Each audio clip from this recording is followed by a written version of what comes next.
Hi, here are some quick comments on histograms.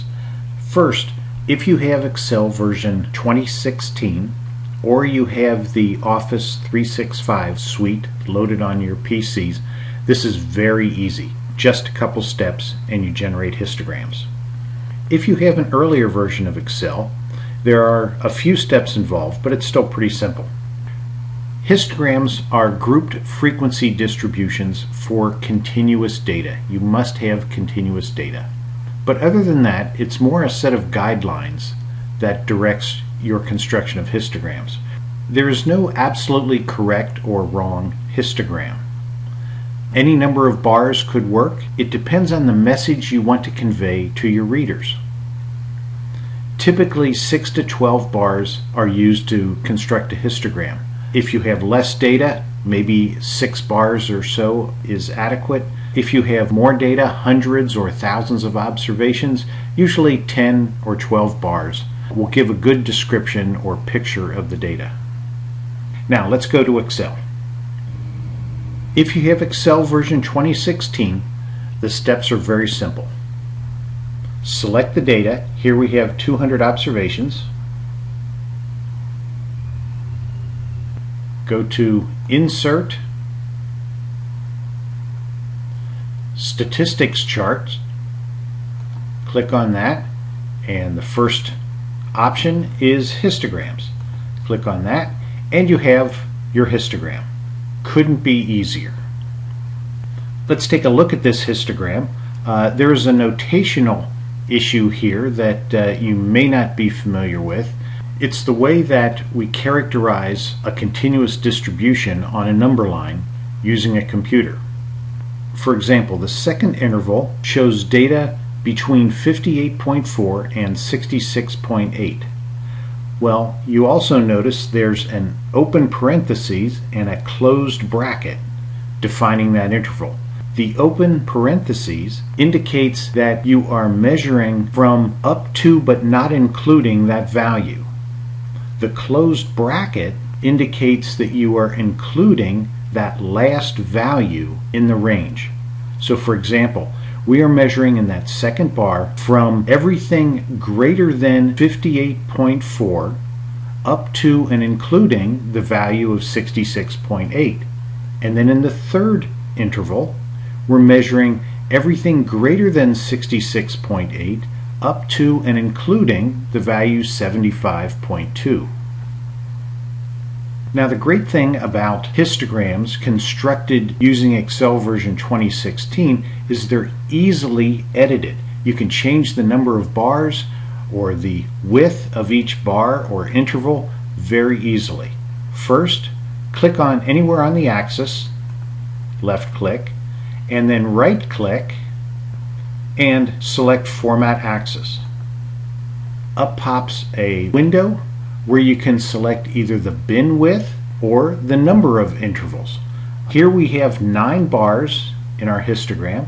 Let's change that, change the number of intervals to say 7. Close the box and you'll see now we have 7 intervals defined. Let's try intervals of width 10 and see how that looks. So again, left click to select the axis, right click, Format Axis, and now let's set the bin width to exactly a value of 10 units. That might be easier to interpret. Here we have 8 bars with very easily understood intervals. From 50 to 60, then all values greater than 60 up to and including 70, all values greater than 70 up to and including 80, and so on. Now what if we don't have Excel version 2016? Here we need to construct tally charts as described in your textbook. First step is to sort the data so you can examine it. So highlight all the data, go to Sort and Filter. You can sort it either smallest to largest or largest to smallest. Doesn't really matter. I sort from smallest to largest, and we can see our values here in our data set range from a low value, a minimum of 50, to a maximum of 122. That difference of 72 gives us an idea of how large we need to make our class intervals and how many intervals we need. If we have a span of 72 units in this data, we could use 8 intervals, and each interval could be a width of 10. 8 times 10 is 80. 80 is greater than that range of 72 from our data, so that looks like a pretty fair choice. We could choose 6 intervals of 12 or 15 units. That might work. We could choose more or fewer intervals at greater or narrower interval width. But in this case, let's choose 8 intervals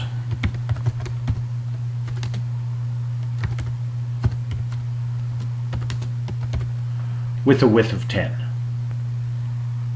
The next step is to construct a tally chart and construct a grouped frequency table. If we choose 8 intervals of width 10, we could start counting at 50 and count from 50 to 60, 60 to 70, 70 to 80, and so forth.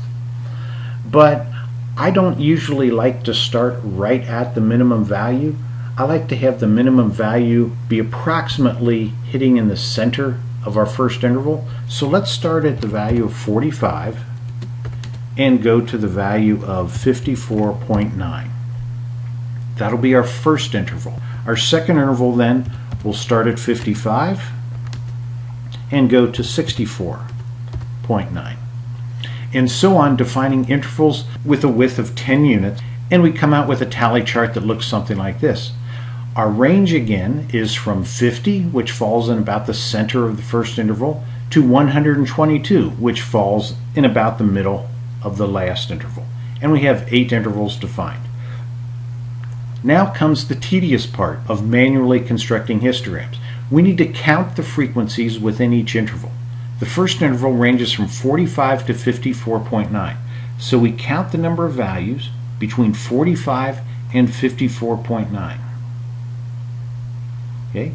I can see that ranges from cell row 4 to row 55. That's a frequency of 52 values. Then we go to the next interval, 55 to 64.9. So we find 55, that starts in row 56, and we count down till we find the final value in that interval of 64.9. That goes to cell or to row 130. There are 75 of those values, and so on. Finally, that gives us these values. We can check to see if we have all 200 values included. So click the summation. And yes, we have all 200 values accounted for. Now we proceed to step 4 to draw a grouped frequency bar chart. So select all of the data to be plotted in our bar chart. Go to Insert. Now we select the bar chart option in Excel. We want what is called in Excel a column chart. Click on the first one, and we see something that starts to look like a histogram.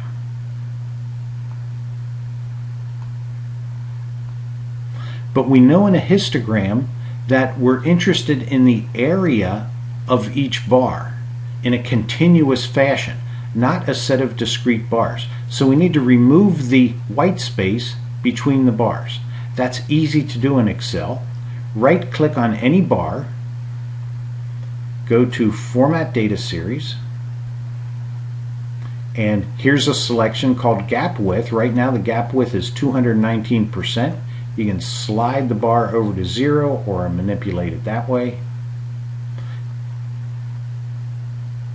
Now we have our histogram with intervals 45 to 54.9 and then 55 to 64.9.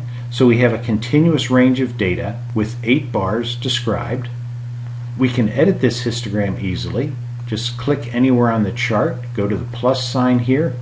We can add axis titles, we can add a legend to the chart, or we can edit the chart title and changing the value.